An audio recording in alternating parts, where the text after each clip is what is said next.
Hey guys, welcome back to Mindtales Sleep Stories. Tonight, you're settling into the moon that forgot to shine. A gentle, dreamy tale with soft edges and easy breaths. Before we begin, go ahead and dim the lights, let your shoulders drop, and let your jaw soften like warm wax. If you want to support the channel, you can like, subscribe, or comment, but only if you really feel like it. For now, your task is simple. Get cozy, nestle into your blankets, and let the night do what night does best. Quiet the edges of the day until they feel far away and harmless. You step into the story as if you're stepping onto a balcony in the middle of a cool, friendly night. The air smells faintly of rain on stone and clean leaves drying in a breeze. The sky is a deep velvet blue, stitched with a spread of patient stars. They aren't showy tonight. They blink politely, as if holding the door for something more luminous that still hasn't arrived. You notice the absence the way you'd notice a missing picture frame on a wall. There's a space where light should go, a shape of brightness without the brightness itself. Tonight, the moon is hiding. Not behind a sulky curtain, not in a dramatic eclipse, but in a shy way, as though she's misplaced the idea of glowing and is too embarrassed to admit it. You lift your eyes and sense her presence behind a veil of cloud. Not a circle, not a crescent, just a careful hush. A few curious stars call upward. Their voices sound like little bells heard through a winter scarf. "Moon," they chime, "your turn." From behind the gauze, you feel the moon shift, a small, reluctant motion, like someone sitting up in a dark room and reaching for a lamp they can't quite remember how to switch on. "I know," she says, and the sound of her voice is soft as milk warming on a stove. "I know it's time. I just can't find my glow." You let your breath grow slow and even, the way the sea would breathe if it were trying not to wake anyone. In that rhythm, you sense the world registering the dimness. Tides, usually confident, take tentative steps. Owls tilt their heads, counting shadows. A night gardener in a faraway city looks up and waits for that usual silver help, the kind that makes the leaves look lacquered and alive. Lovers on a rooftop pause their conversation. A poet scratches out a line and writes instead, "The night has misplaced its gentle coin." Up in the sky, the moon tries again, with the earnestness of someone who has always been good at one particular thing, and now finds that muscle unresponsive. She pulls at memory. The times she gleamed like a ribbon of ice, the nights she wore a halo of winter air, the evenings sailors steered by her patient face. But when she reaches for light, nothing lifts from inside. It's like opening a familiar drawer and finding you've forgotten what used to be kept there. You step closer in your mind, because in stories, you can do that. And you feel the moon's quiet worry. It isn't frantic. It's the kind of worry that wears slippers and moves slowly so it doesn't wake anyone. She wonders if she did something wrong. Did she give too much last night? Did she mistake shining for pleasing? Did she pour herself out like water to fill every empty cup and forget to sip? The stars murmur among themselves in a neighborly way. A small, delighted spark named Rilio suggests, "Maybe she's just sleepy." An older voice, Lyra, whose light is the sound wisdom would make if it glowed, hums thoughtfully but waits, because advice offered too early can feel like a lecture. You rest your palms on the balcony rail of this night and feel the cool certainty of it. The world is still held together, even when something luminous forgets itself for a moment. The crickets keep time. The wind carries the scent of pine and pavement and bread cooling somewhere. "Maybe," the moon whispers, "I could try shining for one person. Just one." She looks down, and you follow her gaze to a single window. A child's room where the curtains breathe in and out like sleepy lungs. The child is awake, small fingers pressed to the glass, eyes lifted to where the moon should be. "Where are you?" the child mouths, not sad, just puzzled in the way a clock might be if it stopped at a tender hour. That question, not heavier than a dandelion, rises all the way up and lands on the moon's unlit edge. You feel the landing. You notice something inside her quiver like a chord being tuned. It isn't light yet. It's permission. You let your breath turn into that softness, and the story loosens another notch. The night is okay, you're okay, and the moon, though dim, is still held gently by the dark, the way a hand holds an egg. The stars wait, polite, hopeful. You rest your face toward the sky, as if it were a kindly lamp, and the moon, encouraged by not being demanded upon, simply being seen, whispers, "I might have forgotten the how. Maybe I never learned the why." The cloud thins, and very slightly, the shape of her appears, like chalk smudged on blue velvet. Not shining yet, but there, present, remembered by the sky itself. You allow that presence to soothe your chest, the way warm tea soothes a throat. The story lays a blanket over your shoulders and pats it flat. The moon, not glowing, still matters. You, not perfect, still glow in ways that have nothing to do with brightness. Somewhere, a faint surf hushes against shore, like the planet telling both of you, "Take your time. We're not in a hurry here." The night drifts forward, the way a boat drifts when the oars have been set inside, quiet and content to be carried. You keep listening. Listening is how light finds you when you've forgotten the switch. The moon tries to hum the song of her own glow, but the melody hides in the folds of memory. You sense how hard it is to perform an identity you once wore without thinking. If shining is what you do, you imagine, who are you when the shine is away on errand? Lyra finally speaks, the sound like a silver thread pulled gently through cloth. "Little sister," she says to the moon, and you feel the tenderness in that phrase. You've poured your brightness over oceans and rooftops for so long. You've held lovers' hands from a distance and taught foxes how long a shadow should be. But tell me, when did you last enjoy your own light? The question opens the night like a book. You hold your breath, not the panicked kind, but the attentive kind, as the moon sifts for an answer. She recalls songs, poems, a billion gazes turned upward with gratitude, but she can't find a moment she shone just for the sweetness of being herself.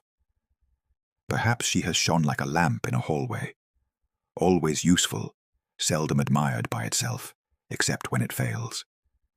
Your heart tilts toward compassion, the same way a flower tilts toward a window. "Maybe," Lyra continues, "you've mistaken reflecting for not being enough. You borrow the sun, yes, but borrowing isn't failing. It's the oldest art. What you do with that gift is your craft. You soften it, you hold it, you make it gentle. The moon turns this over. You feel the almost click of something aligning. She's always known she is a mirror, but the word felt like an insult sometimes, as if only sources mattered. Yet the world doesn't sleep under sources. It sleeps under reflections, light made tender, heat made kind. You think of the times you've carried someone else's encouragement until it became your own courage. Was that not you? Or was it you in the most generous way? Below, the sea, deprived of its silver path, still moves to a rhythm so old it can nap while keeping time. A fisherman checks his nets by lantern. A cat steps along a garden wall with caretaking paws. A nurse walks out of a hospital for a sip of cool air and looks up at the not-quite-there moon, whispering hello the way you greet a shy neighbor. That hello rises, and you feel it brush the moon's edge like a friendly sleeve. Rilio twirls, scattering quick pinpricks. "Try again," he chirps. But the moon doesn't push. Something wiser has dawned. Forcing light is like forcing sleep.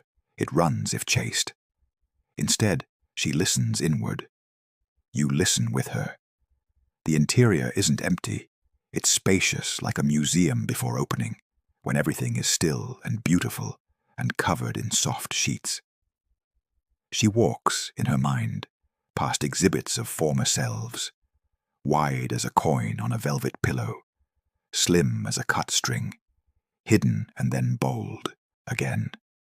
Each phase leaves a note. You are enough then. You're enough now. You let that sentence sit with you. The room you're in grows quieter. Your body, once a chorus of small to-dos, dissolves into a single sentence too. You're enough now. The moon discovers a corridor lined with windows. At each window, an old knight waits. There's the night sailors found the mouth of a river because her light sketched a silver invitation.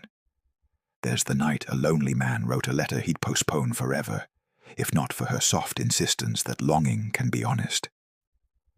There's the night a fox decided not to cross the road because she made the pavement gleam with warning. None of those nights needed a sun. They needed a witness. Maybe that's what I am, the moon says softly. A witness made of light. Lyra hums approval, the sound a sewing needle makes when it knows exactly where the next stitch goes. Yes, and witnesses don't have to be blinding. They have to be present. Presence, you realize, is its own kind of glow. The thought loosens another knot at the base of your skull. The moon imagines visiting Earth quietly, not as a commanding lamp, but as a friend on a couch at 2 a.m., whose company makes the dark feel less bossy. I could try that, she says. Not shining to be impressive, but showing up to be true. She releases a breath she hadn't noticed holding. It moves through the clouds as a subtle clearing. You watch a pale halo gather, thin as onion skin, honest as dew. It doesn't dazzle. It comforts, like the glow from another room where someone you love is reading. Far below, the child by the window yawns and curls into a blanket. The child doesn't need full moonlight. They need the feeling that the world has not disappeared. You feel the moon understand this, the way you understand a joke slowly, and love it more for the delay. The halo steadies. Rilio spins, delighted. Lyra quiets, equally delighted but old enough to know not to shout. You glide with the story to a lakeshore. Without the moon's usual stripe, the lake has been a smooth, black stone. Now, a fingertip of light draws a trembling line. The line isn't straight, it's human-seeming, curious, learning. You like it more for the wobble. Perfection is a note held too long. Tonight asks for a melody with breath in it. The moon considers whether she must return to full strength. She decides no. Tonight is for remembering, not performing. She decides she can be half lit and whole. You echo that decision gently in your chest. The air passes easy through your nose. Your tongue rests heavy and quiet. Your hands forget to worry. The moon simply continues, a traveler under her own care, a witness to her own enoughness. You drift with her along the sky's slow road, a silver coach with the lamps turned low. Cities slide beneath like quiet constellations of earthly stars. Windows where people read, kitchens where kettles breathe, street corners where dogs consider philosophy and decide to go home. The moon watches and realizes that shining was never a performance. It was a relationship between high and low, far and near, giver and holder. She doesn't have to be the orchestra tonight. She can be the listening room. You lean against the balcony of this hour, and let your breathing turn into the tide's rehearsal for sleep. There's a kindness in the way the world continues without urgency. A freight train taking its time, a sprinkler stitching diamonds into grass, a night shift baker knocking extra flour from his hands like pale confetti. Without the moon's usual glow, the edges of things aren't erased. They're suggested, like a pencil sketch of a favorite face. Suggestion, you think, is gentler on the heart than insistence. Across a dark meadow, a fox pads to a puddle and looks up. The moon looks down. They regard each other the way strangers sometimes do at bus stops. Friendly, nothing demanded. The fox drinks. A moth, attracted not to a glare but to a kindness of tone, drifts near the moon's faint halo and decides that is enough radiance to dance by. You sense how ecosystems of courage form around the smallest steady lights. You feel that inside your ribs. The moon pauses over an ocean reach, that place where Earth's breath is most obvious. Waves roll in with a hush like pages turning. Usually, her light paves a road. Tonight, she offers a ribbon, not for travel, for remembering, because remembering rides better on soft wheels. She sends her pale breath to the surface, and the water puts on a cardigan of silver grey. Somewhere, on the deck of a ship, a sailor closes his eyes and thinks of his grandmother's kitchen, how the clock there always clicked like a friendly insect. He didn't know he was waiting for that memory. The moon didn't know she could deliver it at low wattage. You notice how often your own memories arrive, when you stop trying to dazzle. The moon notices too.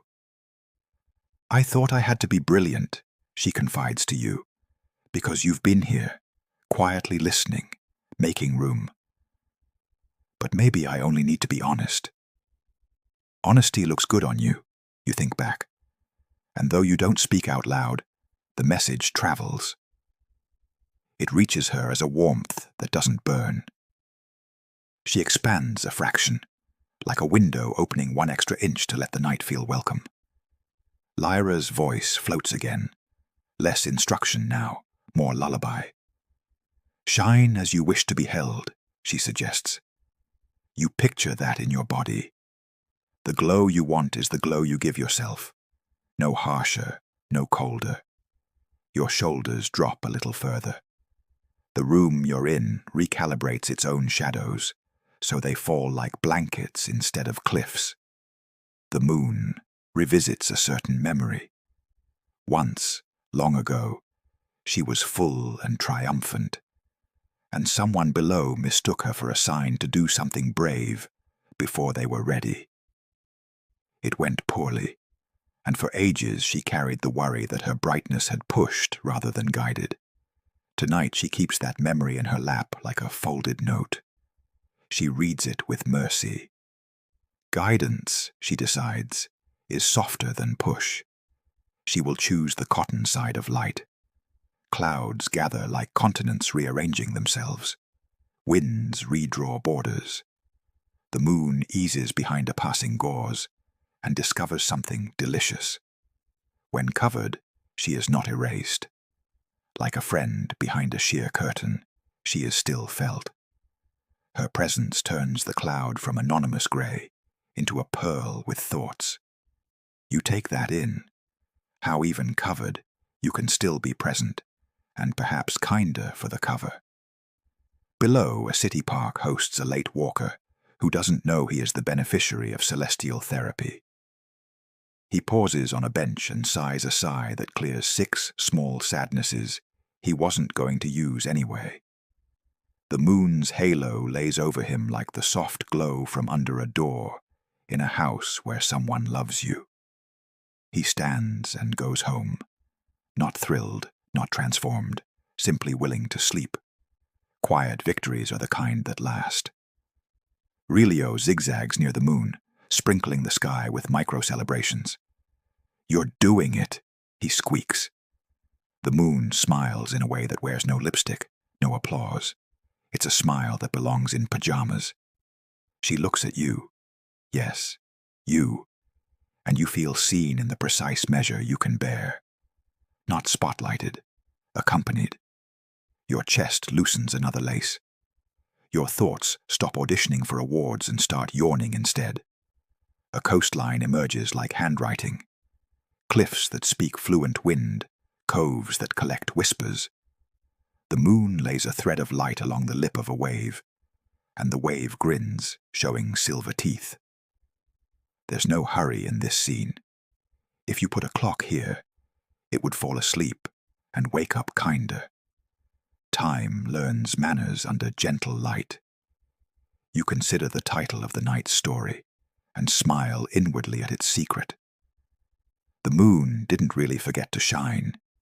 She forgot to remember that shining is also listening, also resting, also standing nearby with a thermos of tea and saying, "I can sit with you in this."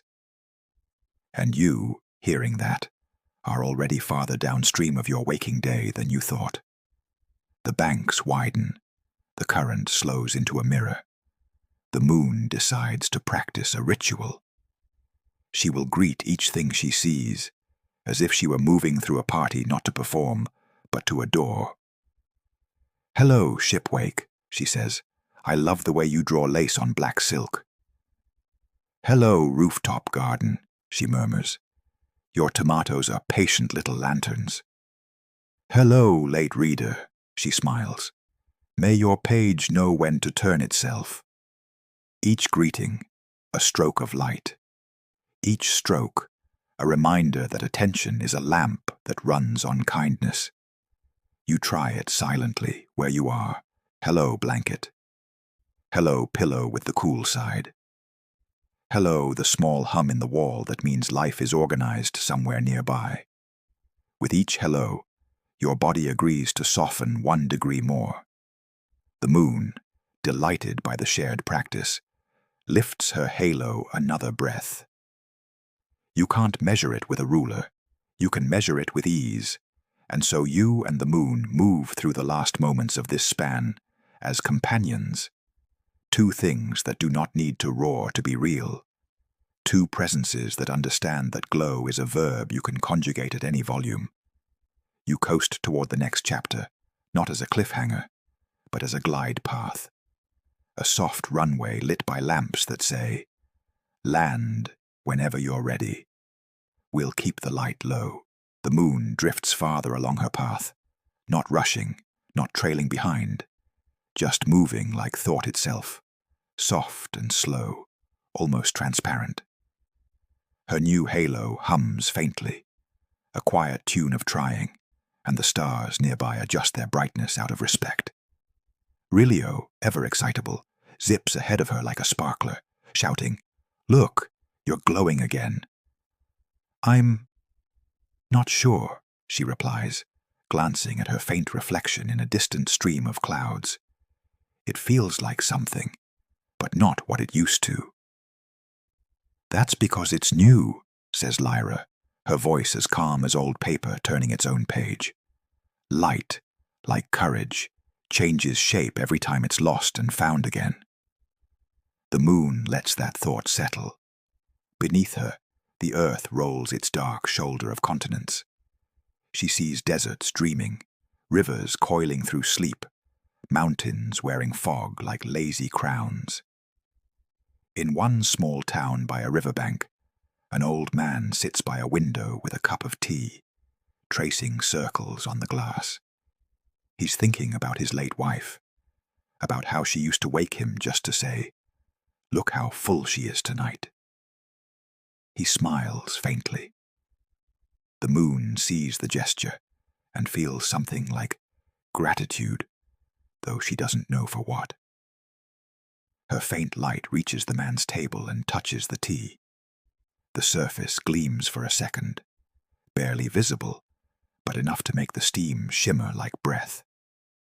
He doesn't see it consciously, but he feels it, that gentle reminder that not all warmth needs to be loud. The moon watches and whispers, "I used to believe I had to be bright to be useful." Lyra chuckles softly. Bright isn't the same as seen, my dear. Sometimes, gentleness is the kind of visibility that saves the world without anyone noticing. Rilio flips upside down in delight. Like me when I blink really fast. Exactly, Lyra says with a smile in her tone. Even tiny sparks can guide entire nights. The moon takes a breath, or whatever counts as breath for her kind, and looks down again. Somewhere, on a quiet coastline, a lighthouse beam swings lazily, keeping time with her orbit. Its light, mechanical and sure, feels like a younger sibling trying to imitate her. She smiles. Maybe it's their turn to shine for a while, Lyra answers, and maybe yours to rest. The moon sighs, a good sigh, the kind that clears fog from the chest. I thought rest meant disappearing, she says. It means returning, Lyra replies. Rest isn't absence. It's the space where meaning refills its lungs. You can almost feel that truth settle in you too, the kind that reaches from the sky to your ribs. The moon looks across the horizon, where faint morning light lingers from somewhere else on Earth, and she feels a quiet envy mixed with admiration. The sun will come soon, bold and certain, and she wonders if he ever doubts his brightness. Probably not, she thinks, but maybe that's okay. She doesn't need to compete with daylight. She just needs to exist in her own language. Below her, the sea hums approval, and the waves lift their pale backs to greet her faint light. It's enough. The moon finally says, perhaps forgetting was the only way to remember, and for a few minutes, all of space feels like it nods in agreement. She keeps gliding, tracing a pale curve over the sleeping hemisphere. The stars follow at a distance, humming to themselves, and you, still drifting in this story, can feel the sky turning into a lullaby that holds you rather than merely hanging above you. The moon passes over a great forest. Below, foxes trot through dew-damp leaves, and an owl, wide-eyed and professional, turns its head nearly all the way around to look up. It murmurs in its private owl way. Dim tonight, but honest.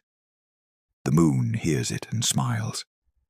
Maybe honesty is its own kind of radiance. She begins to notice things she never saw when she was dazzling.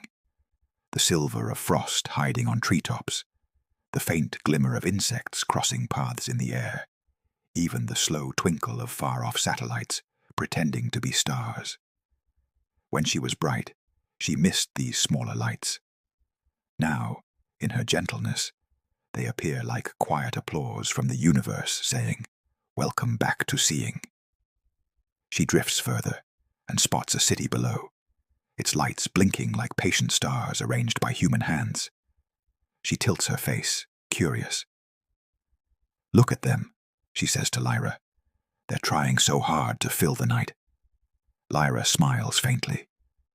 "Yes, and you gave them the idea long ago." The moon chuckles, surprised. "Me? Of course," Lyra hums. "Before you, darkness was simply what wasn't. You taught the world that it could be softened, decorated, trusted." The moon looks down again and feels a swelling warmth that doesn't come from light. It's belonging. A subtle pride that asks for no mirror. In a small park, a young artist stands before a blank canvas, painting by the orange hum of streetlights. He looks up at the faint ghost of the moon and murmurs, "Even faded light has its magic." His brush begins to move. The moon doesn't see what he paints, but she feels it. Something between remembrance and forgiveness. "Maybe," she whispers, "that's what I do best. Remind people that even dimness can be beautiful." "Exactly," says Lyra. "Perfection was never the goal, dear. You were always meant to wax and wane." The moon laughs, a sound like pearls rolling on silk. "Wane gracefully, then?" "Always." Below, A river glints in response, carrying her faint reflection like a secret note down toward the sea. The moon watches it travel, the little shimmer skipping between stones. She feels strangely motherly toward it, her lost brightness gone adventuring. Rilio swoops down to follow the sparkle. "I'll make sure it gets there," he yells, and darts off in a streak of comet dust. Lyra sighs affectionately. He'll get distracted by a reflection in a pond halfway there. "Then it will travel twice as far," the moon says with a gentle smile. And then she grows quiet again. The silence between them isn't empty. It's vast, safe, forgiving. The kind of silence that holds the heartbeat of everything sleeping below. You take a deep breath, feeling that same silence settle around your bed like a second blanket. Your body feels lighter, your thoughts quieter. You and the moon drift together, both learning the same lesson in different languages, that it's okay not to glow at full strength all the time. The moon's journey takes her across oceans now, dark plains rolling under her like slow breathing. She leans closer to the water, just enough to touch the tips of the waves with faint light. They curl upward to meet her, delighted, like children greeting a returning friend. "I missed you," the sea whispers. "I was here," the moon replies, "just quieter." "Quiet still counts," says the sea, in that low, endless voice of waves folding themselves. The moon laughs softly. "Then I never left."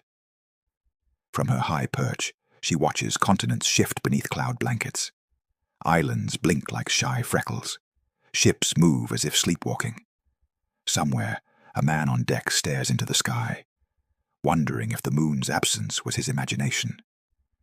When he sees her faint light return, he smiles and raises a hand in salute.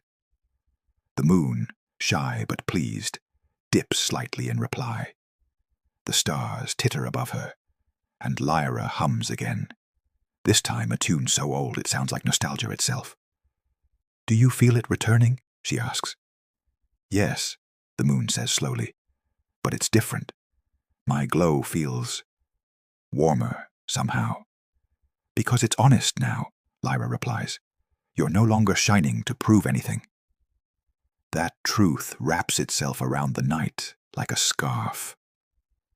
The moon gazes at the world below and feels a deep affection for every tiny flicker, for street lamps trying their best, for candles guarding windows, for the pulse of fireflies rehearsing galaxies. "We're all just learning to glow," she says quietly. Lyra answers, "Some of us take a few million years, but yes." You feel a smile bloom in your chest. The moon's words echo in your thoughts, and suddenly you realize the story isn't really about her at all. It's about you, about the parts of you that forget their light and believe the forgetting means the end. But it never is. A cloud moves beneath the moon, like a blanket being tucked in by invisible hands. She rests her chin upon it. The stars dim themselves, creating a halo of respect. Even the wind moves slower, cautious not to disturb her peace. From somewhere far away, the earth hums, a resonance that travels through oceans and trees and quiet rooms. You feel it through your pillow, through your breath, through the rhythm of your heart. It's as if the planet itself is whispering, "You're safe now." The moon listens and smiles. "Maybe," she says, "I didn't forget how to shine. Maybe I just forgot that light isn't always something you have to make.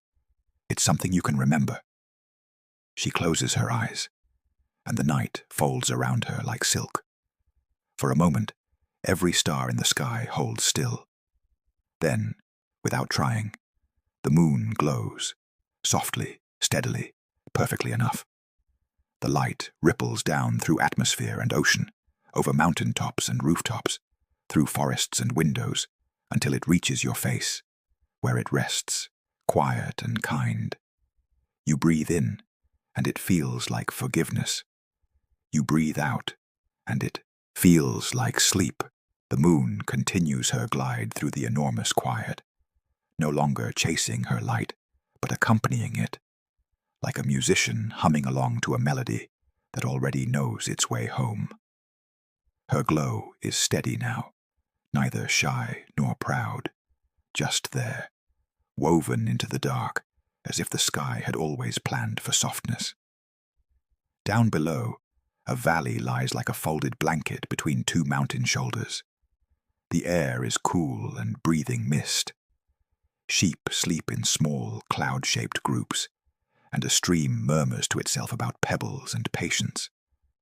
The moon tilts her face downward, her faint light sliding over the water. Where it touches, the ripples become tiny mirrors, each one a memory flickering back at her. She peers into them, curious. In one reflection, she sees herself centuries ago, full and golden, watched by people around bonfires who danced and sang in her honor. She remembers how proud she felt then, how certain of her place in the sky. But the memory shifts, and she sees something else. The faces of those same people, after the bonfires burned out, sitting quietly, needing her not as a celebration, but as comfort. The way they whispered, "Thank you for staying." "I forgot that part," she murmurs. "What part?" Lyra asks gently. "The staying part," says the moon. "I thought shining was about being bright, but maybe it's about being here." Lyra hums, pleased. "Exactly. Presence is a kind of light that never burns out." The moon watches as the stream winds away, carrying her reflection through reeds and moonflowers. She feels something warm uncurl in her chest, a gentle pride that isn't performance, but belonging. Then, in the nearby woods, she notices movement. A traveler on a narrow dirt road, a lantern swinging from their hand. The light is dim and flickering, barely holding on. The traveler hums a tune that sounds older than the trees. The moon bends her faint radiance toward the path, just enough to make the stones visible.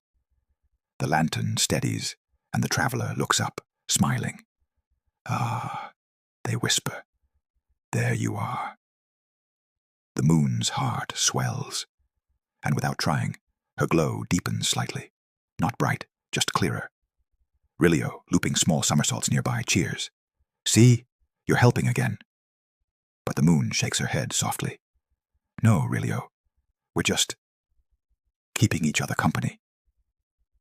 That small correction feels sacred, a spell that undoes centuries of pressure. She realizes she doesn't need to be the hero of the sky. She can be its friend. Lyra smiles invisibly.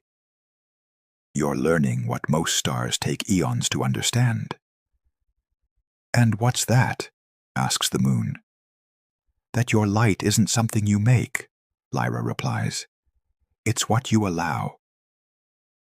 The moon tilts her glow toward the trees again, letting the path shine just enough for the traveler to find a bridge across the creek.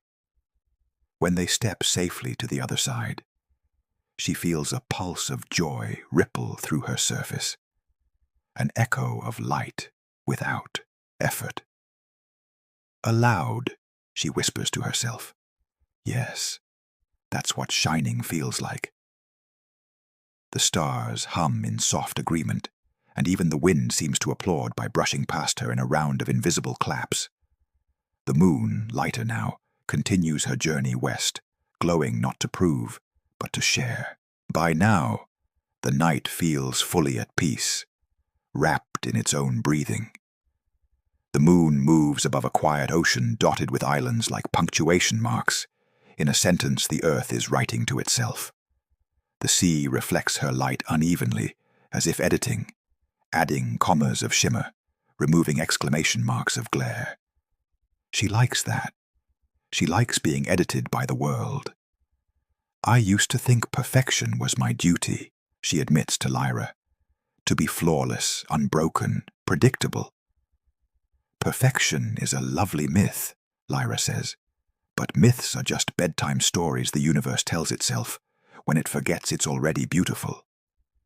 The moon laughs softly, a sound that causes a school of fish below to dart upward in silver streaks. "And what should I be, then?" Lyra answers. "A bedtime story that remembers it's real." The phrase drifts through the night like a lullaby, written for no one and everyone at once. You, listening, feel it reach you too. The moon doesn't need to shine brighter. She needs to remember she's part of something ongoing, like you, breathing right now, inside a moment that doesn't ask you to be anything but present. Far below, a small village sleeps near the coast. Laundry, forgotten on lines, flutters like ghostly sails. A dog barks once, half-heartedly, then curls back into its dream. The moon gazes at the rooftops and sees how the faint light rests on everything equally. Rich homes, poor huts, boats, stones, water buckets. She's never discriminated. She's just shone, even when she didn't realize it. "See how easy it is," Lyra murmurs. "Even when you think you've forgotten, your nature remembers." The moon sighs. "So all this worry, all this shame, it was unnecessary?" Lyra's tone is kind. "Necessary to discover it was unnecessary." The moon lets out a soft laugh, realizing how cosmic that paradox sounds. But she understands it. Every dark phase she ever hid through wasn't punishment. It was integration. The unseen parts of her weren't errors. They were breathing spaces. She looks across the horizon, where lightning flashes faintly inside a faraway storm. For a moment, she watches the cloud pulse with light. "That's beautiful," she says. "It's the sky remembering excitement," Lyra answers. The moon watches longer. She realizes even storms shine in their own way, briefly but honestly. Maybe she doesn't need to hold light forever. She just needs to host it well while it visits. Then, without warning, a comet passes near, a streak of fire slicing through stillness. Rilio shouts with joy, "Make a wish!" The moon closes her eyes, amused. "All right," she whispers. "I wish that every being who's ever felt dim could know that light isn't something you lose. It's something that waits." The comet flares brighter, as if acknowledging the wish. You feel that warmth too, like a promise whispered directly into your heart. When she opens her eyes again, the sky looks slightly changed. Not brighter, but deeper, as if distance itself had softened. The moon feels content, for the first time in eons. No more performing, no more rehearsing her glow, just being, luminescent by existence. Down below, the tide shifts, gentle and grateful. Somewhere in the city, a late-night poet wakes, writes a single line. The sky forgave itself, and goes back to sleep. The moon's path takes her over mountains now. Tall peaks painted with frost, rivers slicing through them like blue silk ribbons.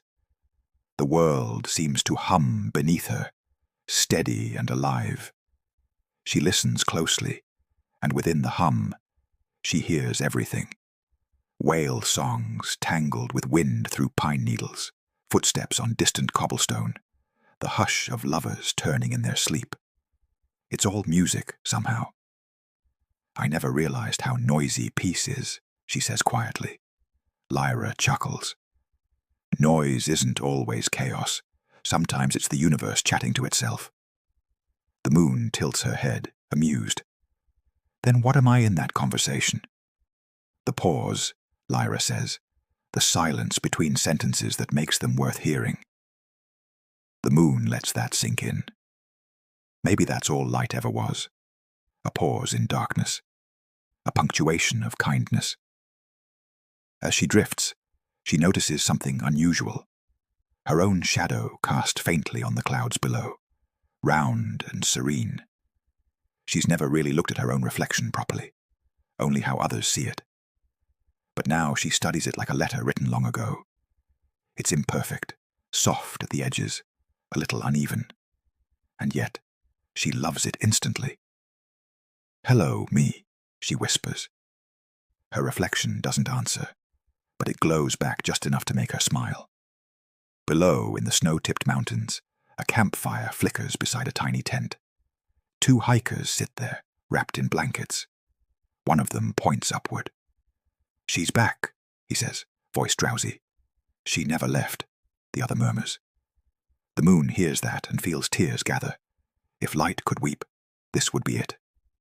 "They're right," she says softly. "I never left. I just turned the volume down." Lyra hums approval, and the world still listened. Wind rushes past, brushing her face like an affectionate hand. She leans into it, thinking of all the nights she's watched over the earth, all the things she's seen but never needed to understand.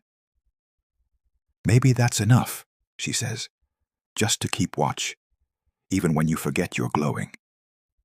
The mountains fade into plains. The first hint of dawn touches the farthest horizon, painting a pale blush beneath her. She doesn't rush away, doesn't hide. She stays to meet it. Rilio zips by, whispering dramatically, "The sun's coming. Should we go?"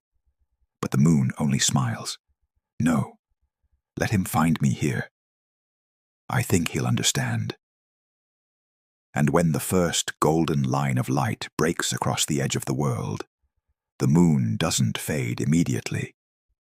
She lingers, silver beside gold, night beside morning, a gentle coexistence instead of surrender. For a few heartbeats the world holds both lights at once, the dream and the awakening. The moon whispers, "This is what balance looks like." Then she softens into the morning, not erased, but included. You too begin to feel that blend inside you, tiredness and peace, shadow and warmth, all allowed to sit together without needing to pick sides. You're not required to shine all at once. You just have to be here, breathing. The moon's last thought before she slips behind the day is simple, like a closing line of poetry. "Even when I forget, the light remembers." And with that, she rests, leaving the sky quieter, kinder, and beautifully whole. When night returns the following evening, the sky greets her like an old friend who never held a grudge. The stars gather early, a little brighter than usual, as if tidying up before her arrival. Rilio bounces through the constellations shouting, "She's back! She's back!" while Lyra hums a melody that sounds suspiciously like pride. The moon rises slowly from the edge of the world, stretching her new calm like a silk robe. Her light feels balanced, not too much or too little, just right, like breath after a long conversation with silence. Beneath her, the earth is freshly washed in darkness. Lakes wait for her reflection, rooftops lean toward her like listeners. She pauses halfway up the horizon, surprised by how still she feels. No anxiety, no trembling, just awareness. She looks at her own glow and realizes something she hadn't noticed before. It has texture now, a soft grain like the surface of milk. It doesn't look perfect, but it looks alive. "You seem different," Lyra says, floating beside her. "I am," the moon admits. "I'm not performing anymore." "What are you doing then?" "Accompanying," she says, "just keeping company with the dark."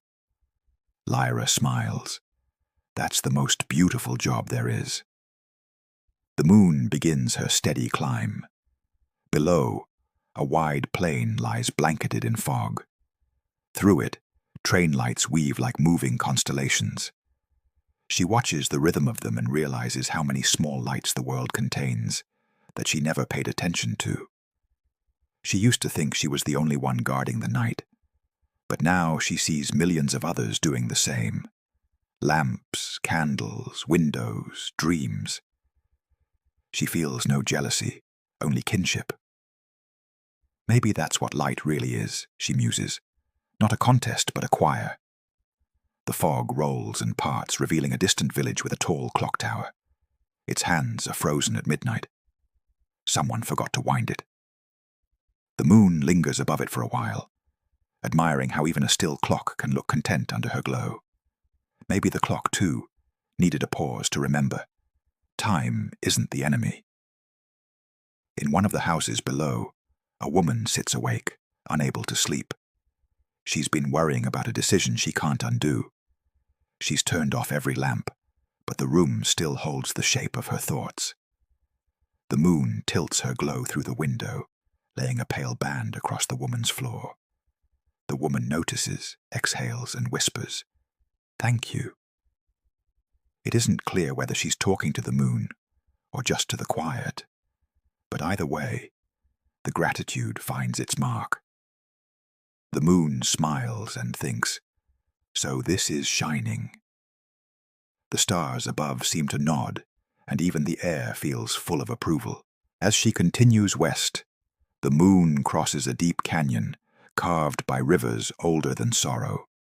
The air is cold and smells like stone dreams. Echoes live here, tiny fragments of sound waiting to be reheard. When the moon passes, her light travels down the cliff walls and wakes the echoes softly, as if turning on old radios. From the canyon's depth comes a low hum that sounds like memory. "You've returned," it says. "I never left," the moon answers gently. "I just forgot how to listen." The canyon hums again, satisfied. "Then listen now.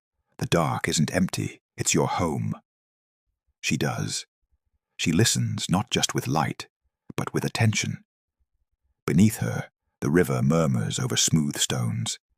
It says things in the language of water, patient things, that everything moves eventually, that no path is wasted, that even silence flows. A shooting star drifts by lazily, shedding golden crumbs. Rilio races to collect them, laughing. The moon watches him scatter joy through the sky, and for the first time in her long existence, she envies nothing. She feels full, even while hollow. Lyra speaks softly. "You found your rhythm again." The moon nods. "It's slower than before, but deeper." "Depth is what makes slow beautiful," Lyra says. She glides further, noticing how the landscape below changes. The canyon gives way to hills quilted with villages. Fields sleep under frost. Smoke curls from chimneys like question marks. The moon drifts lower, close enough to see footprints pressed into snow. The night shift of humanity still moving gently through her light. Bakers, nurses, taxi drivers, poets, insomniacs, all the quiet keepers of civilization. "You see them?" Lyra whispers. "They're pieces of you." "I see them," the moon says, her voice trembling slightly. "And I love them all." The sentiment surprises her. Love, she realizes, isn't grand. It's noticing. It's holding light steady over someone who doesn't know you're watching, and doing it anyway. A whisper of dawn appears far to the east, but the moon doesn't retreat yet. She waits a little longer, letting the world have both shades, silver and blue, night and almost day. It's a balance she's finally learned to keep. The sky feels satisfied. Later that same night, or perhaps it's the next, because time moves differently for the celestial, the moon finds herself gliding above a great desert. The sand below looks like the skin of an ancient sleeping creature, rippled with breath. The wind dances lazily, reshaping dunes like sculptors who have all the time in eternity. The moon lowers her light until it brushes the edges of the dunes. Each grain becomes a tiny mirror, and together they reflect her face back 1,000,000 times. She's startled at first. So many versions of herself, all slightly different. Some bright, some faint, some fractured by footprints and wind. She studies them one by one, realizing that each reflection, even the blurred ones, is still her. For so long she believed her worth was measured by clarity. But here, in this mosaic of imperfection, she feels more complete than ever. "I used to chase perfection," she says aloud.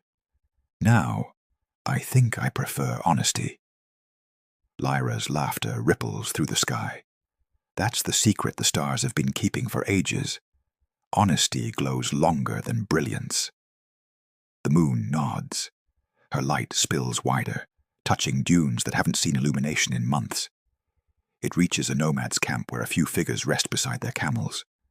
One of them wakes, sees her, and smiles without fear. He raises his hand in greeting, and though the distance between them is infinite, the warmth is immediate. She feels it all the way to her core. "Hello," she whispers, even though he cannot hear her. Then, from somewhere in the desert wind, she imagines a reply. "Hello, old friend." The moment stretches, soft and golden inside its silver frame. The moon realizes that maybe light travels both ways, that even her soft glow returns to her in forms she never expected. When the wind quiets, she drifts higher again, feeling whole. The night behind her hums like a living instrument. The stars pulse gently in rhythm. She closes her eyes for a moment, and inside that stillness, she hears Lyra humming a lullaby older than galaxies. "You're almost ready to rest," Lyra says. "I know," the moon whispers, her voice warm and unhurried. "But I think I'll stay a little longer tonight." And she does, hovering just above the horizon, content to exist in the space between forgetting and remembering, light and shadow, silence and song. The world turns slowly beneath her, endlessly grateful. The moon moves west again, her rhythm slow and confident now, the way a heart beats after crying and finding peace. The night has taken on her calmness. Even the stars seem quieter, their sparkle like breathing. The air feels cleaner somehow, rinsed by understanding. Far below, forests sprawl like dark velvet carpets, and rivers thread through them like veins of glass.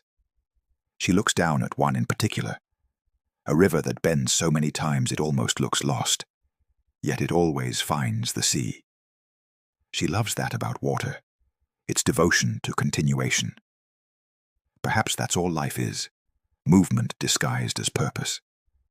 A small boat drifts along that river, carrying a fisherman half asleep at the oar. His lantern is out, but he isn't afraid. He hums an old tune his grandmother once sang, a melody about patience and tide. The moon leans closer, letting her light guide the faint shimmer of water around him. His boat glows faintly, like a thought halfway remembered. The man lifts his face, eyes half closed, and says softly, "You're late tonight." "Only because I needed to learn something," she answers, though he cannot hear her. "Then welcome back," he whispers, as if somehow he did. The moon smiles. She realizes that connection doesn't need volume. It only needs willingness. Every glance, every exhale, every silent "I see you" is a kind of language that never stops being understood. Lyra watches her quietly, proud. "You're listening beautifully," she says. "I didn't know light could listen," the moon replies. "It can when it slows down enough to notice," Lyra says. They travel on in companionable quiet. The world beneath becomes patchwork, villages, valleys, sleeping highways. At one edge of a field, a scarecrow tilts slightly, its hat full of frost. The moon notices it and sends a gentle shimmer its way. For a moment, the frost glows blue, and she imagines even straw has dreams. The thought makes her laugh softly, the kind of laugh that hums in the ribs rather than in the throat. She's not laughing at the world anymore. She's laughing with it. Then she sees something unexpected. A city where she once shone brightest, where poets wrote her name into songs and lovers swore by her phases.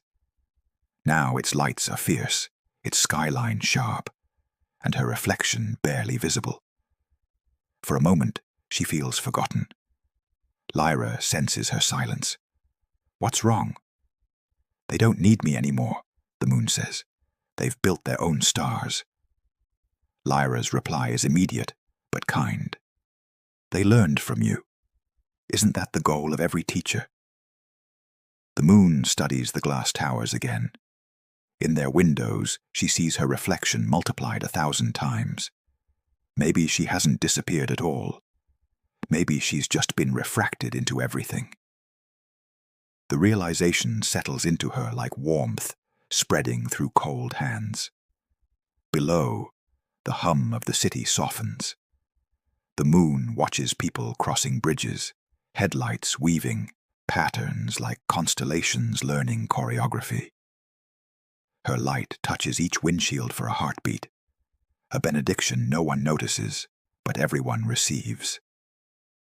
I see you, she whispers to the world, and for a brief, golden moment, the wind carries the feeling back. Hours slide by like silk ribbons through her fingers. The moon drifts over mountain ranges now, their tips gleaming faintly where snow reflects her patience. She imagines each peak as a thought rising toward understanding. Some are tall and jagged, new lessons, others rounded and kind, truths already lived. Rilio appears again, spinning lazy circles around her. The sky feels happy tonight, he says between flips. It's lighter, the moon answers. I think the darkness was holding its breath, waiting for us to remember what quiet means. Rilio stops mid-spin. Do you ever get bored up here? The moon thinks about it. Not anymore. There's always something to notice if you're willing to love it enough. They float above the mountains for a long while. Wolves call to each other in the distance, and their howls rise like slow prayers. The moon listens to them all, her heart swelling with an odd kind of gratitude. These songs of longing, even they are proof that life still reaches upward. Far below, a frozen lake gleams like a forgotten mirror. She glances down and sees the faint blur of her own reflection. That's me, she says quietly, but it's peaceful this time. Not perfect. Lyra appears beside her again. Perfection was a language you didn't need to learn. You were fluent in grace all along. The moon smiles. I'm only realizing now how gentle light can be. It doesn't have to shout to be known. They pass over a monastery tucked into the cliffs.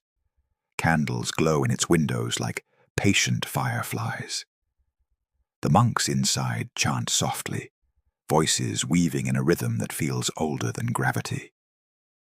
One of them steps outside, sees the moon, and bows. The gesture travels upward like incense. The moon bows back, invisible but sincere. She wonders how many times she's been thanked without knowing it, how many people whispered to her as if she were listening, and realizes she always was. For centuries, she thought her silence was indifference. Now she understands it was devotion. The wind picks up, carrying the scent of pine and stone. The moon follows its current, gliding over the peaks until they fade into plains again. She feels at home in her orbit now, the way water feels at home in a cup that no longer overflows. You're glowing again, Lyra says with quiet satisfaction. I think I was always glowing, the moon replies. I just stopped measuring it. Lyra smiles. Then you've learned the hardest lesson there is. The moon doesn't ask what that lesson is. She already knows. By the time she reaches the edge of the continent, dawn is whispering at the seams of the horizon. The stars begin to retreat, like polite guests tidying their chairs. Even Rilio grows quiet, folding his sparkle into a tiny dot. The moon doesn't rush to leave. She stays, watching how the sky turns gradually from indigo to ash to gold. She once feared this part of the cycle, the fading. It used to feel like losing relevance, but now she sees it differently. The day isn't her rival. It's her reflection in another spectrum. Together, they keep the world breathing. Below her, the ocean stretches endlessly, still carrying the faint ribbon of her light. She watches waves catch it and hand it off like runners in a relay. Somewhere, dolphins leap through her reflection, scattering silver dust. Somewhere else, a lighthouse keeper closes his logbook and smiles, knowing he's not alone in tending brightness. Lyra hovers nearby. "You've done well," she says. "How do you feel?" "Whole," the moon replies, "and smaller, but in the best way." "Smaller?" "Yes," says the moon, "like part of a pattern instead of the center of it. It's such a relief." Lyra hums. That's what wisdom feels like. For a while, they just watch the changing sky together. The sun is almost ready to rise. His light pushes softly against hers, not to erase, but to merge, silver and gold shaking hands. The moon bows her head in greeting. "Good morning, brother." The sun's voice is warm, steady, and kind. "Welcome back, sister. You shine differently." "I learned how not to disappear," she says. He smiles through the haze. "Then you'll never truly set again." And for a heartbeat, both lights mingle, day and night, self and shadow, remembering and rest. The entire horizon glows in a pale shimmer that feels like forgiveness stretched across the world. Below, the fisherman from earlier wakes to this dawn, his boat still rocking gently. He looks at the fading moon and feels an unexpected peace, as if someone far away just whispered, "You're enough." He doesn't know that she's whispering exactly that. To him, to the sea, to everything that ever forgot its own glow. Then she turns softly westward, letting the sun take his shift. The last of her silver fades into blue, leaving a trail of calm behind. Invisible but certain, like a hand still warm after letting go. Night will come again, and when it does, she will rise, not to shine, but simply to be. Night returns again, as it always does, soft and inevitable, like the slow closing of eyelids after a long day. The world exhales, cities dim, and the stars gather once more in their secret councils. High above, the moon waits behind the horizon for her cue. When she rises, it isn't dramatic. No applause of clouds, no trumpet of wind. Just a quiet unfolding, silver climbing into indigo, like breath-filling lungs that have been patient all day. She feels different each evening now, but in the best way. Less like an obligation, more like a choice. The act of rising no longer feels like performance. It feels like returning home. Below, forests stretch in deep green shadows, and the sea rolls its wide shoulders under the touch of her new calm light. She notices how her reflection trembles softly across the waves, and it makes her smile. Once, she would have tried to keep the image still, to hold the reflection perfectly. But now she understands that beauty lives in the trembling. Lyra joins her beside a faint constellation, shaped like an open hand. "You seem settled," she observes. "I think I finally understand my own rhythm," the moon says. "I was always chasing consistency, but I was built for phases." Lyra's hum sounds like a nod. Even stars have moods. The sky forgives every one of them. Relio zips past, drawing loops through her glow like a paintbrush through ink. "The sky missed you when you were quiet," he says cheerfully. The moon watches him and smiles. "Maybe it didn't miss me," she answers. "Maybe it just held space for me." They travel together, their path arching over a meadow where fireflies blink in gentle patterns. From above, the lights look like Morse code written by insects. 1,000 tiny lanterns spelling out the same truth she's been learning. That light doesn't need to be large to matter. On the far edge of that meadow, a small cottage sits, its chimney sighing smoke into the cool air. Inside, a woman writes by candlelight. She pauses, sensing the moon outside her window, and whispers, "I see you." The moon brightens a fraction. "And I see you," she says softly. The woman smiles, unaware that the whisper returns to her in light form, settling on her page like approval. She writes a line about courage, crosses it out, then writes a new one about gentleness instead. The moon glows brighter. Lyra drifts closer. "You're learning to shine in both directions now," she says. "What do you mean?" "You're not just sending light," Lyra explains. "You're receiving it too." The moon looks down again, watching as her glow reflects in windows, puddles, eyes, glass, rivers. Everywhere she looks, light answers light. "So I'm part of a conversation," she murmurs. "Exactly," Lyra says. "And you always were. You just forgot to listen." The moon laughs, low and content. "Then tonight, I'll listen as long as the world will have me." And she does, drifting above the breathing earth, soaking in the 1,000 little ways everything glows back. Hours pass, like pages turning in a book without edges. The moon glides westward, tracing her silver path across calm oceans and dreaming continents. Clouds form below her in slow, dramatic poses, sculptures that change every few seconds. They remind her of dancers who've forgotten they're being watched.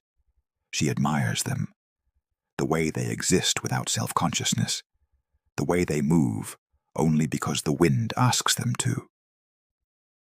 "Do you ever envy them?" Lyra asks. "Sometimes," the moon admits. "They drift and disappear without guilt."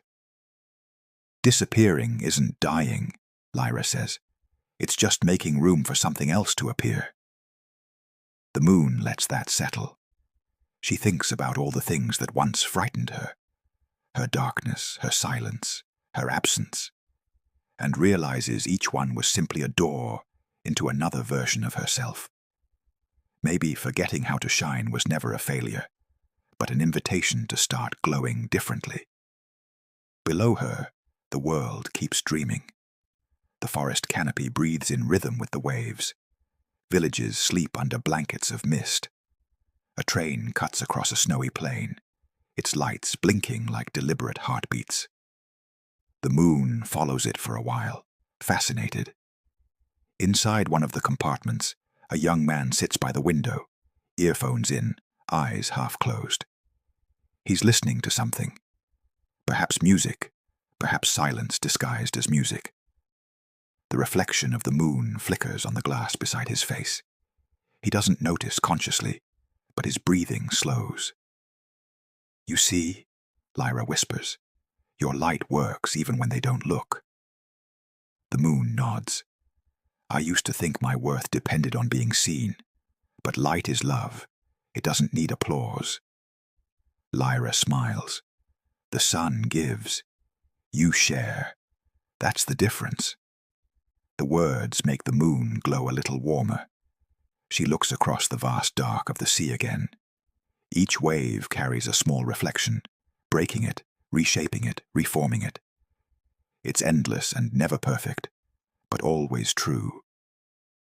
When dawn begins teasing the edges of the earth again, the moon lingers, refusing to rush away. She watches how the new light paints her fading one in shades of pearl. Once, she'd have fled the moment the sun appeared, ashamed to stay. Now she lingers like someone waving goodbye at a train platform, smiling because she knows she'll return. "You're brave tonight," Lyra says quietly. "No," says the moon, "just honest. Bravery and honesty are twins. The sun climbs higher, and her edges blur. She doesn't resist. The world below turns gold, and she allows herself to dim, not vanishing, just making space. Everything that glows, she realizes, must eventually soften, and that softness is its proof of love. The next night finds her early, almost eager. She rises while the horizon is still painted with the last blush of sunset. The sky is half blue, half night, a perfect in-between. She loves these moments most now, the transitions, the thresholds. They remind her of everything she's learned, that identity isn't fixed, it's tidal. She ascends into the sky with a patience that feels like music. Rilio circles her like a spark of laughter. Lyra hums nearby, a sound halfway between lullaby and hymn. The moon feels surrounded by family, not by duty. Below, the world is alive in a softer rhythm. Streetlights blink awake, and windows bloom with warm rectangles of amber. People move slower, settling into stories, books, meals, conversations. The night belongs to them again, and she watches them tenderly. She sees a couple sitting on a bench by a pond, their fingers intertwined like roots. They're quiet, their words unnecessary. The moon's light spreads across the water, catching their reflection and giving it a slight shimmer. The woman looks up, smiles, and whispers something that sounds like gratitude.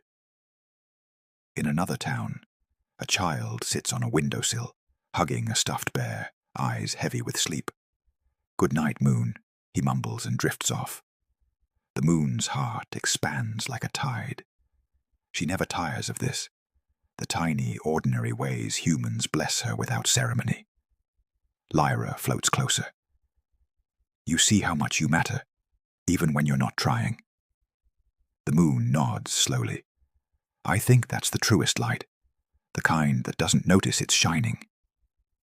They travel further, and the stars begin to hum again, a low, velvety chord that fills the whole sky.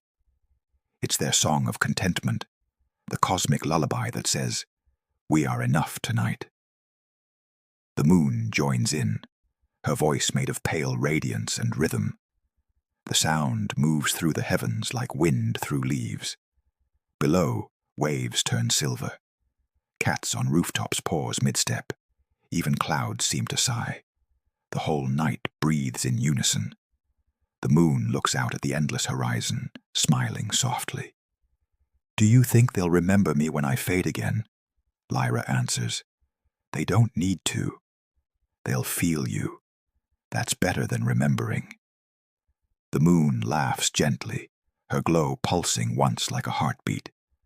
"Then I think I've finally learned what shining means." "Say it," Lyra says. The moon closes her eyes. "It means to love, without needing to be seen." Silence answers, warm and full. The stars twinkle their agreement. The night folds around her, vast and forgiving. And somewhere between the dark and the dawn, the moon rests, radiant, whole, and quietly infinite. The moon rises early tonight, slipping from the horizon, like a sigh released too late to be useful, but still beautiful in its lateness. The sky greets her with the kind of silence that isn't empty, but full of patience, of recognition, of things that no longer need to be said out loud. She drifts upward through the cool blue haze of evening until the first stars flicker awake, yawning themselves into brightness. She doesn't rush. She has learned there's no prize for haste. Every inch of her orbit is familiar now, yet she notices something new each time.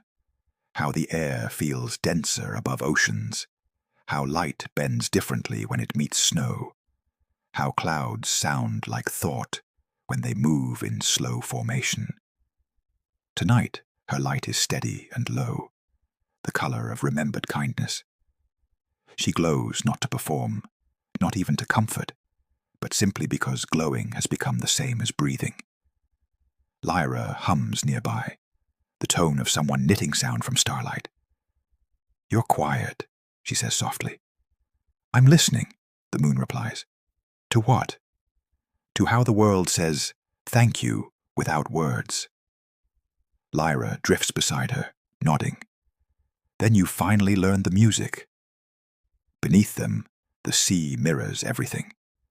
Waves fold upon themselves like sheets being tucked in by invisible hands.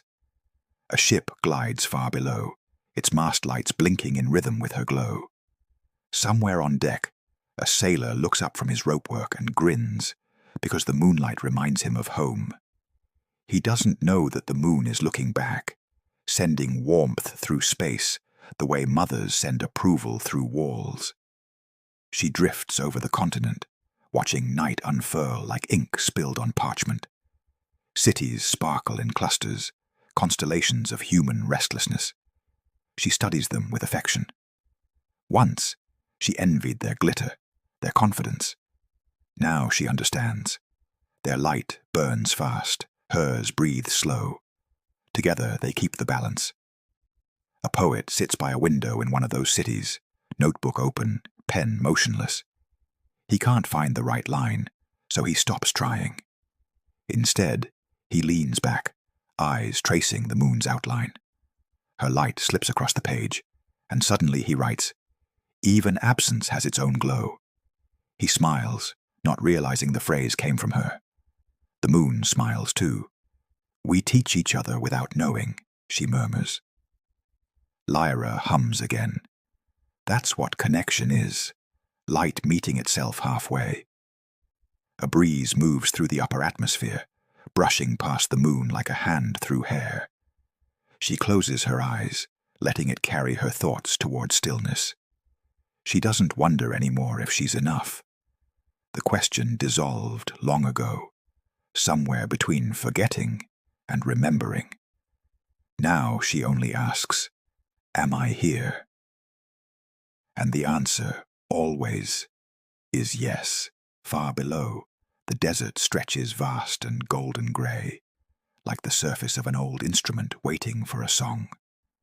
The dunes are asleep under her glow, their curves gentle, their silence ancient. She lowers her light until it grazes them, and the sand responds by shimmering faintly, millions of grains whispering the same secret in a language older than wind. Lyra floats beside her, fascinated. "You've made them sing." The moon smiles. "I think they were singing already. I just decided to listen." They glide across the dunes for miles, and every ridge becomes a frozen wave. Between them lie valleys so dark they seem bottomless. The moon peers into one and sees her reflection bending across its depth. For a moment she doesn't recognize herself, not because she's dim, but because she's softer. Her light no longer strikes, it settles. "Maybe I never lost my glow," she says. "Maybe I just grew quieter about it." Lyra nods, a soft sound like paper turning. Brightness without gentleness blinds. Gentleness without brightness heals. They continue until the desert gives way to savanna.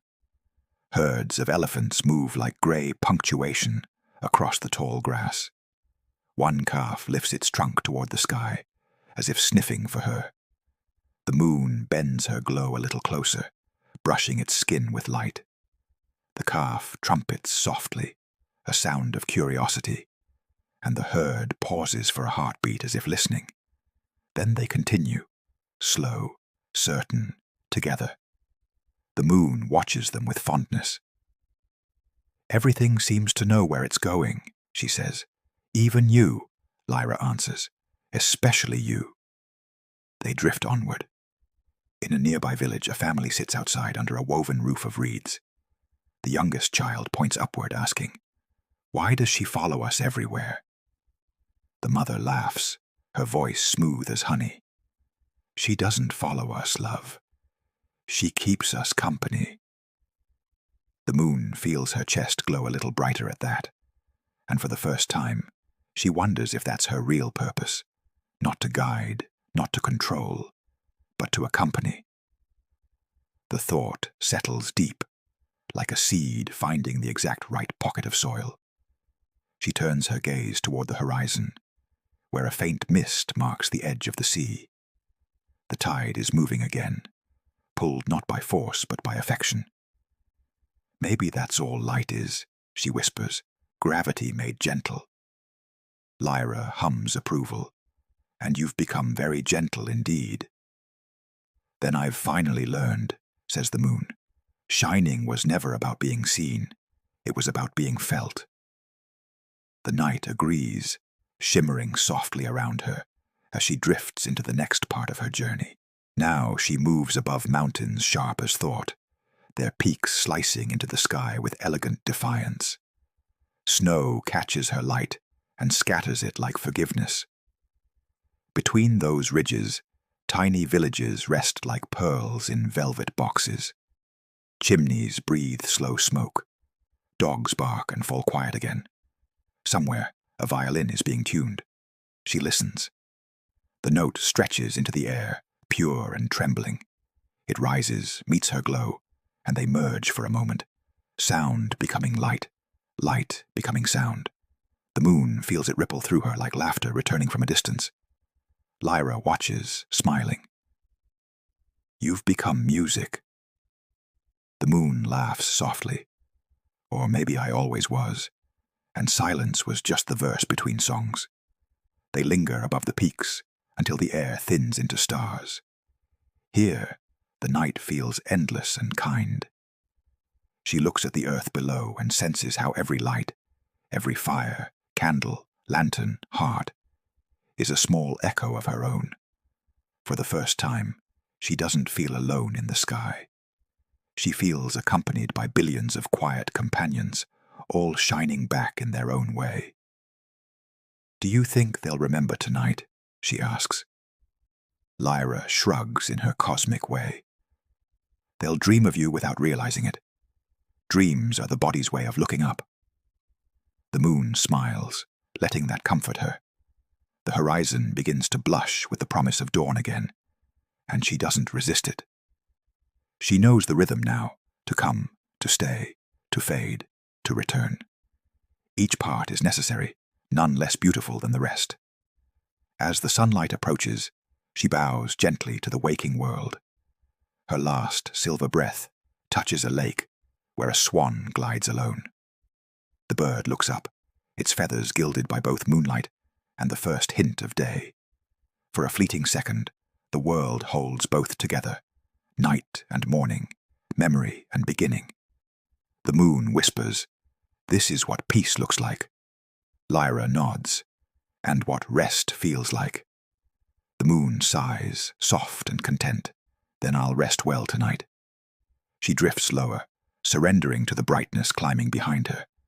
The stars dim one by one, their work complete. You feel her fade, but not vanish. She remains somewhere in the pulse of the world, waiting for the next evening to open its arms. And as her final light touches your thoughts, you hear her whisper the line she has earned the right to say, "Even when I forget, I am still shining." Then the night folds you gently into its quiet, and everything, sky, sea, and you, begins to dream. When night returns, the moon is waiting. She rises from the horizon, as though she has always been there. Steady, certain, a rhythm the sky hums by heart. The stars make space for her, each one bowing slightly, the way candles bend toward a breeze without meaning to. Her glow is softer than ever, a pale melody sung through light. Below, the world is half asleep. Towns gleam faintly under her touch. Roads coil between hills like black ribbons, stitched with slow-moving headlights. Everything seems gentler at this hour, as if the world has agreed to whisper. Lyra appears at her side, her light folded into quiet admiration. "You feel different tonight," she says. "I am," replies the moon. "I no longer rise to prove anything. I rise to remember." "Remember what?" "That being here is enough." The words hang between them like a bell tone that refuses to fade. The stars echo them in silence, and even the wind slows to listen. They drift together over a landscape of rivers and plains, where mist pools like silk in the low valleys. Each time her light touches the fog, it scatters into a million soft reflections, a kingdom of tiny moons. She watches them shimmer and realizes they aren't imitating her. They're collaborating. She leans toward Lyra. "Even mist has its own way of glowing. I used to think reflections made me smaller, but maybe they make me infinite." Lyra smiles. Multiplication by kindness always equals infinity. The moon laughs gently. "That's not very mathematical." "It's the only math that matters up here." They move westward, and the sky unfolds like a story being retold for comfort. Beneath them, the ocean breathes, heavy and deliberate. Waves catch her light and pass it along to the next, like a secret passed in a crowded room. Every crest becomes a confession of beauty, every trough a sigh of release. A distant storm flashes, lightning threading through clouds in brief, passionate bursts. The moon watches, calm. Once, such storms intimidated her. Now she sees them as part of the same orchestra, her glow, their thunder, the wind's percussion. Together they make balance sound effortless. Lyra hums beside her. "The world sleeps better when you stop trying to control its dreams." The moon glances down, thoughtful. "Then I hope tonight's dreams are kind." "They will be," Lyra says. "You're here." And for the first time, the moon believes her. The night deepens. The stars rearrange themselves into quiet patterns, and the constellations breathe between their lines. Far below, a city wrapped in snow glows blue and silver beneath her light. Rooftops gleam like mirrors for the sky. Children have drawn shapes into the frost on their windows, tiny fingerprints left behind from bedtime stories. The moon lowers her gaze and smiles at the thought. "Do you think they dream about us?" Relio asks, appearing suddenly from nowhere. His sparkle zigzags through the cold air, like a thought that refuses to sit still. "Sometimes," the moon says, "and sometimes we dream about them." "What do you dream of?" he asks curiously. She pauses, thinking. "Not of being brighter, if that's what you mean. I dream of stillness, of being held in the gaze of someone who doesn't want anything from me." Lyra hums in approval. That's how love feels, honest and uneventful. They continue drifting, passing over mountains so tall their peaks scratch the belly of the sky. The moon lets her light fall along the ridges, filling crevices with soft silver. The snow gleams like memory, fragile and bright. Somewhere in those slopes, a lone cabin flickers with firelight. Inside, a person sits reading, unaware of the glow outside that leans close to keep them company. The moon whispers down to them, "You're not alone," though no one hears her words. It doesn't matter. Light communicates best without language. They travel further, and the landscape shifts again. Fields giving way to wetlands, forests returning to plains. Each place seems to greet her differently. The lakes reflect her patiently. The hills echo her with warmth. Even the smallest puddle offers back a version of her light. Maybe reflection is the universe's way of saying, "I understand," she muses. Lyra smiles. "Then you must feel very understood tonight." The moon nods, her glow deepening slightly. "I do, and it feels like forgiveness." She turns her face toward the western horizon, where dawn is still hours away.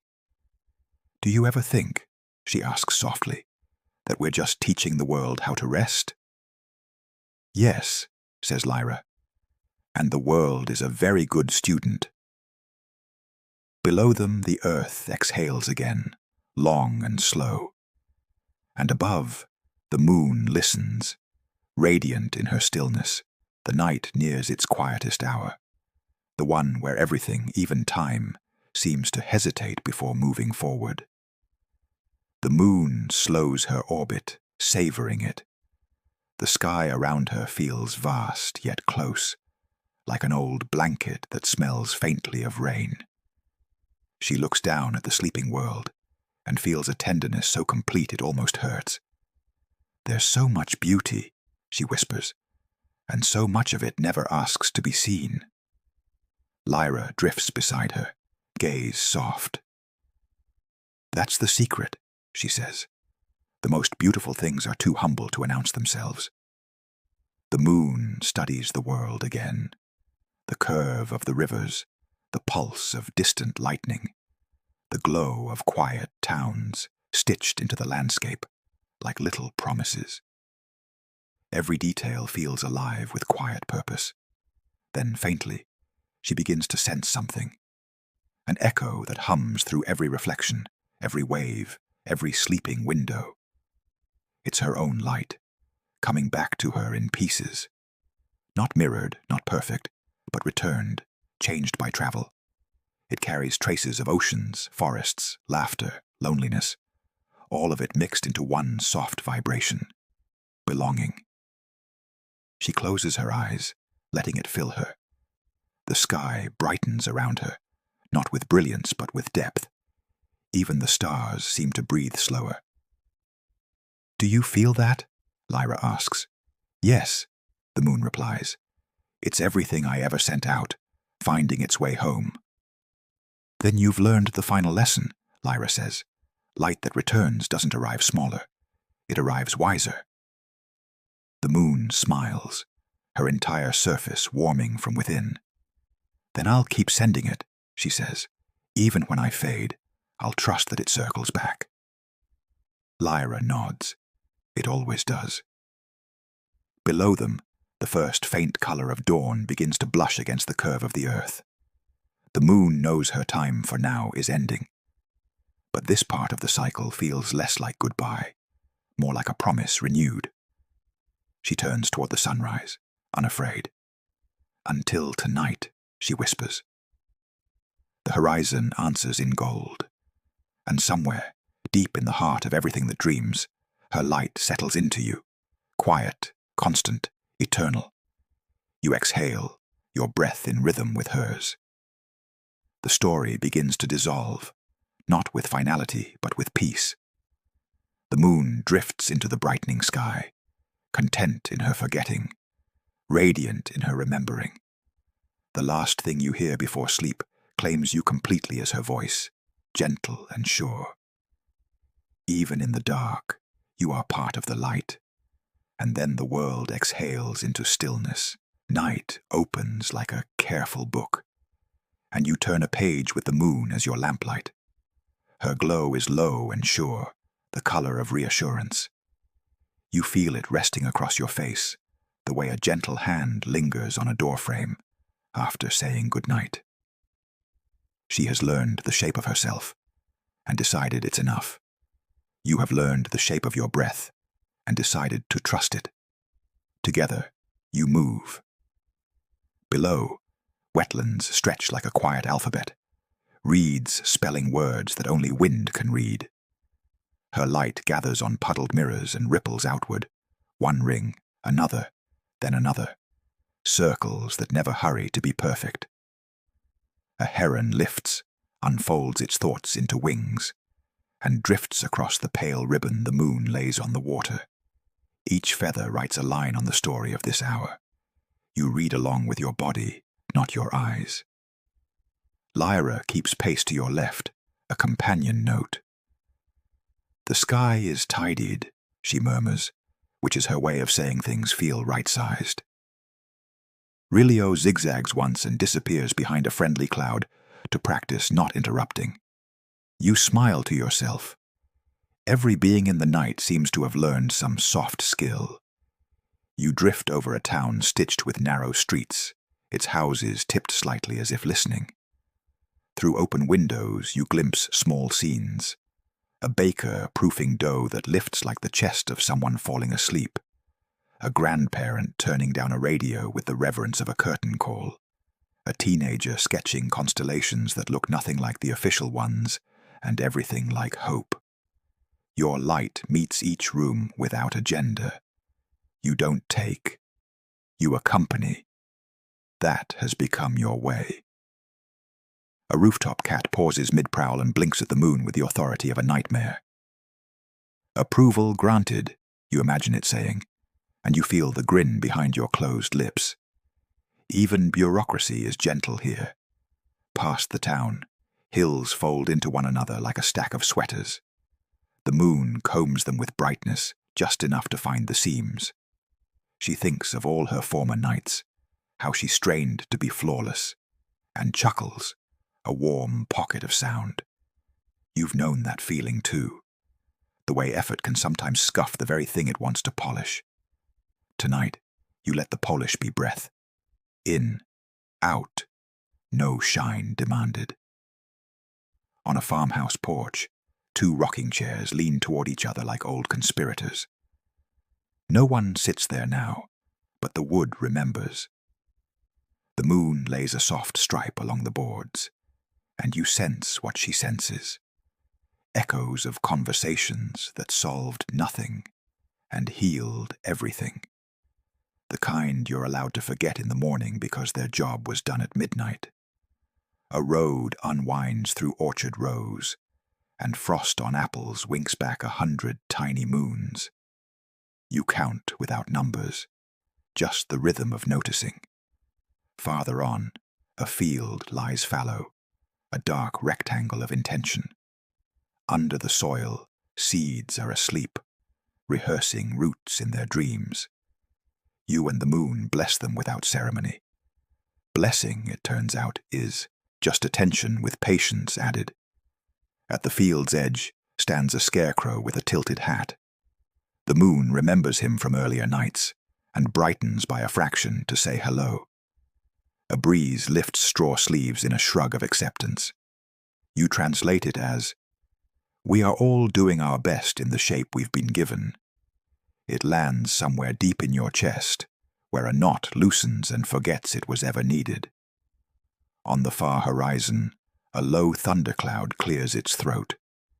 The moon frames it, rather than fleeing it, and the darkness around the noise becomes art. You feel that too, how the room of your thoughts can change when you hold the shadow kindly. The cloud flashes once, like a memory forgiven.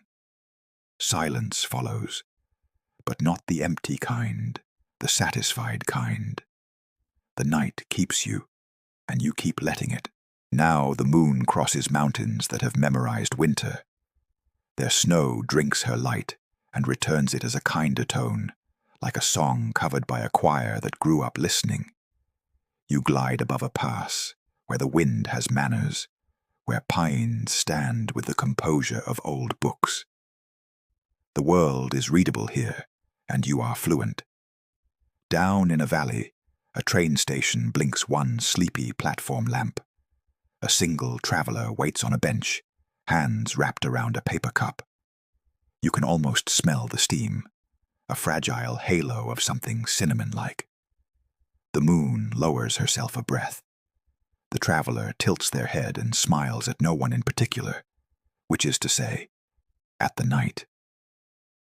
Their train arrives with a soft punctuation, and when they board, they look out once more. You feel the glance pass right through you and become lighter for having been shared. Lyra hums beside you, harmonizing with the rails.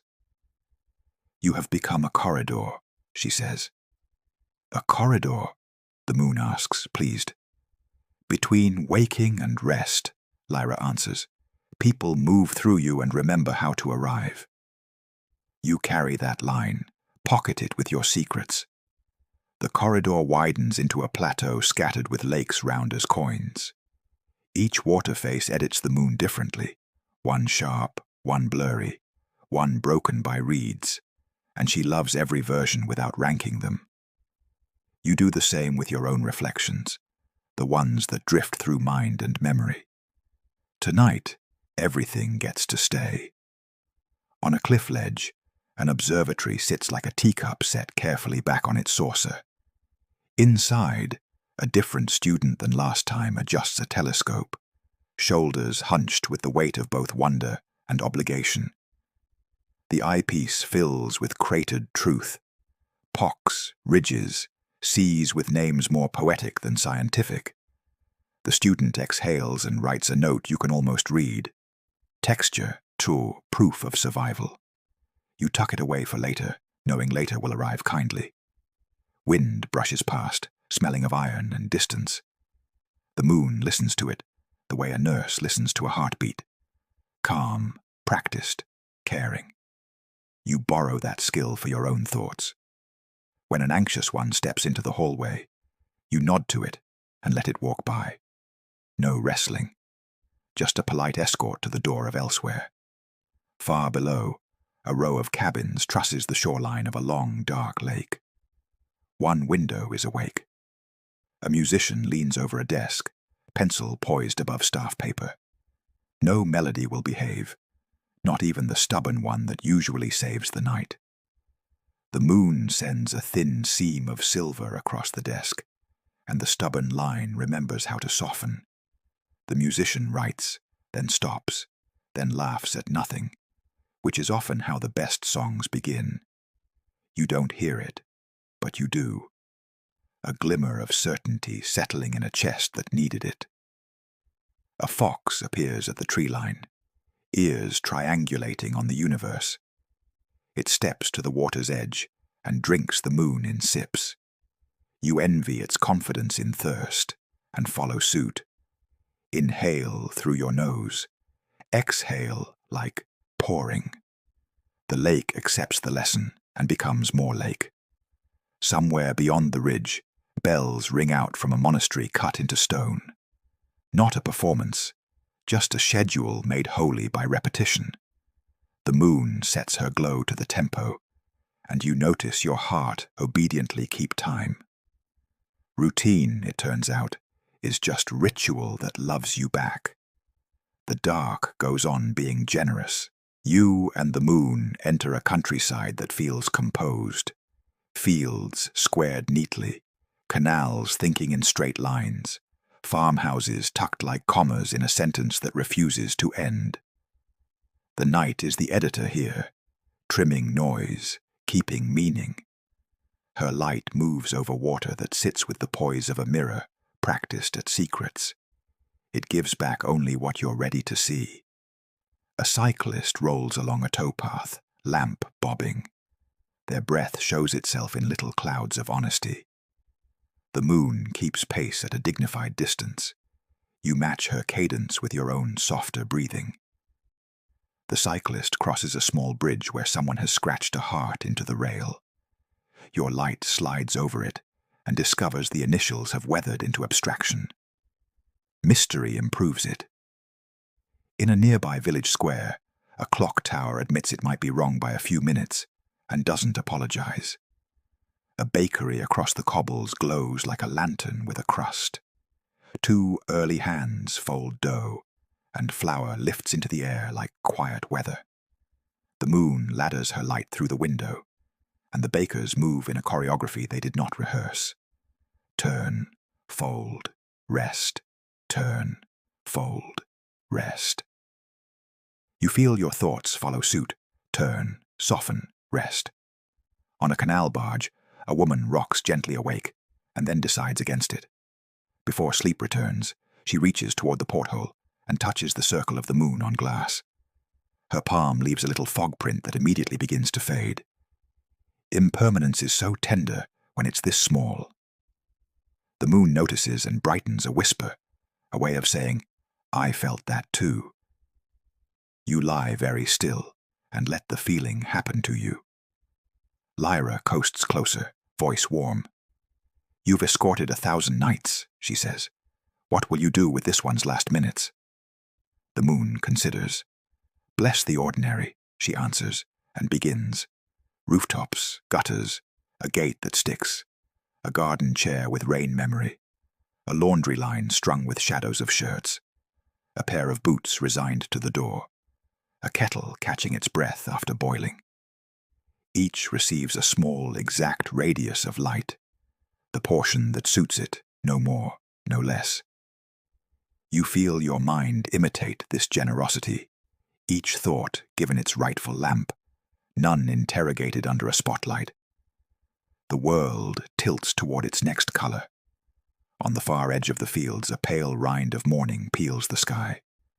The moon doesn't retreat. She lingers as if waiting to shake hands with the day. When the sun's first shy gold reaches the horizon, the two lights meet without argument. For a delicate interval, you inhabit both. The clarity of begin, the softness of stay. Breath becomes the rope bridge between them, and you cross without looking down. The cyclist stops and watches. A dog on a barge lifts its head, decides against commentary, and sleeps again. Somewhere, a child turns in bed toward the brighter part of the window. Somewhere else, an elder wakes and names the birds by their silhouettes. The moon reads these small rites like a liturgy, and you are in the congregation without needing to rise. She tips her face to the light that is not hers, and smiles as if to say, "Your turn, brother." The sky accepts, and her silver fades in a way that feels like being held. You do not lose her, you release her. The night folds its programs, the ushers stack the chairs, and you keep the music anyway. When she goes, she leaves a sentence behind that doesn't need words. You carry it quietly into the brightening room of yourself, and every ordinary thing becomes part of the blessing you just watched being given. The floor, the blanket, the breath, the day waiting at the door like a friend who knows how to knock softly. The moon lingers at the edge of morning, half dream, half memory. Her glow has thinned to silk, her outline now a whisper above the rising gold. Around her, the last of the stars hang like punctuation marks at the end of a long, patient sentence. They do not vanish, they bow. The world below is waking. Windows blink open, chimneys stir, and roosters rehearse optimism with varying degrees of success. The moon watches it all, not as an outsider, but as a proud witness. She has become the quiet between notes, the pause that holds a song together. Lyra glides to her side, voice soft and knowing. "It's time." "I know," says the moon, "but I don't feel like leaving. It's peaceful here between dark and day." "Peace doesn't mean stopping," Lyra replies. "It means trusting what continues without you." The moon looks down one last time. A fisherman drags his nets from the water, glistening with the last of her light. A baker opens his door and lets dawn spill across fresh loaves. A woman ties her hair before work, humming a song that used to belong to someone else. Everywhere she looks, the world is glowing, without her, yet because of her. She smiles, wide and humble. "Then I suppose I can rest," she whispers. Lyra nods.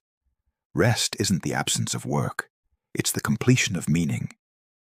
The moon tilts her light once more, casting it across the sea. Each wave receives it with gratitude, folds it into itself, and passes it along. She watches until her glow fades into gold, until the tide becomes indistinguishable from sunlight. "Good night, Earth," she says. "Keep some of my quiet for yourself." Then she closes her eyes, though they were never truly open, and lets herself drift into the brightening sky. The world continues, gentle, awake, forgiven, and now, as the last traces of moonlight fade and the morning takes its first slow breath, you can feel the same stillness settling in you. All the noise of the day loosens its hold. Every thought that tried to stay awake now curls up, quiet, and rests beside your heartbeat. The story has done what stories are meant to do. carried you to the edge of sleep, and left you safely there. You can let go now. Let your shoulders sink deeper into the pillow, your hands grow heavy, your breath slow down into rhythm with the sky itself. Whatever waits for you tomorrow will wait gently. For now, this is enough. You are enough. Thank you for listening to Mindtales Sleep Stories. If you enjoyed this story, please consider giving it subscribing and sharing it with someone who needs a peaceful night.